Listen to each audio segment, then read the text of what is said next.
Hey, hi, Osho. Hi Rohit, after a long time we are doing this. Yes, I guess couple of things have passed. I think last we did when the fifth test was yet to start, right? Yeah, it Ashes. was last year. It was last year. The Yes. year has So, changed. The year has changed, but the performance of England did not change, and they did uh, not change their behavior, both on ground and off ground. I think like some of most interesting comments have come from English sports journalists and cricketers themselves. Uh, I think let's talk about it in two phases. Let's talk first about Ashes, fifth test, and what should England do going forward, because I Mm, think now it has become a big question mark. mm, Second part would be about India touring, New Zealand touring India, and mm, how does the current team which is playing, how does that augur well for our next year World Cup? Because that's the ODIs format has pretty much become a World Cup thing now, because we do not mm, play too many ODIs. It's all about the World Cup every second year. So let's talk about that. Like 2027, there are hardly, I think, 15, 20 matches ODIs before we gear up for the World Cup. So let's talk about that. Let's start with the Ashes first, because it's interesting the juncture at which England is right now. Go ahead. So, if I were to tell you how English cricket is in shambles, you have to do two things. You have to see all the dismissals of either Harry Brook or Jamie Smith during these five tests, or you have to listen to Sky Sports Nasser Hussain's interview with Baz McCallum, wherein there was a question asked. Rob Key says that these dismissals are stupid and brainless, to which Brendan McCullum replies, yeah, Harry Brook is this guy who averages 55 in tests. Out of 55 in that test, his average in tests, half of those runs have come in Pakistan, right? That one bloody triple century, and that one series he has scored I think 800 or 900 runs. Then Brendan McCullum went on saying, okay, he gets out like that, but that is the way he plays.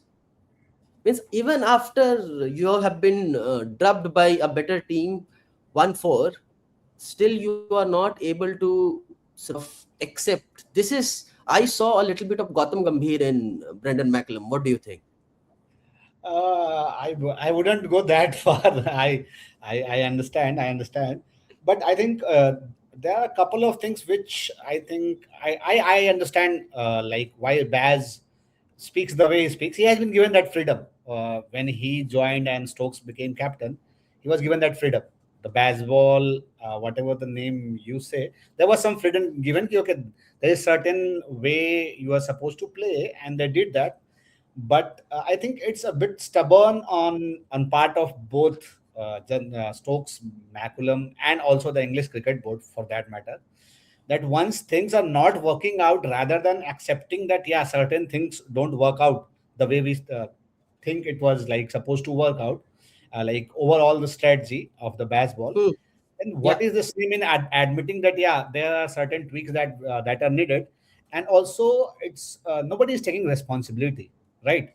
yeah, A yeah. defeat like this, where everybody, if you see their media, they are saying you have handed them the assets, which is not very untrue. If you think about it, there were key moments where England always lost. They were not Yeah. like they won one test. That was also like a wicket on which the fight was only for 2 days. But if you think all the key moments in the series, whenever there was like England is getting some ground, they faltered. Yeah, yeah. That is not that is not like one player like Harry Brook playing a bad shot. It's all of them. Hmm. So of course Yeah. Harry Brook is getting highlighted, and matlab, I understand that Jamie Smith sometimes, is also getting highlighted, yeah, but that, yeah, that happens it's because like, somebody will come on the spotlight and you expect a lot from Harry Brook, but the whole team faltered. hmm, All those key positions, where was Stokes the batter? yeah. You Although have we Stokes did show some restraint while he was batting. That of course he was putting a price on his wicket, but I think apart from the 50 or 60 runs he scored in I think second or third test. Yes, I think Like it he was had first test. scored in 10 innings, he had scored I think 150 runs. That So might be. that tells you a lot about how English cricket has fared in Australia. Also, one And thing to now, note, I was reading yeah, somewhere, this is probably the first time in the history of Test cricket that two players from your team score daddy hundreds, scores of 150 plus, and still you end up losing to a better team.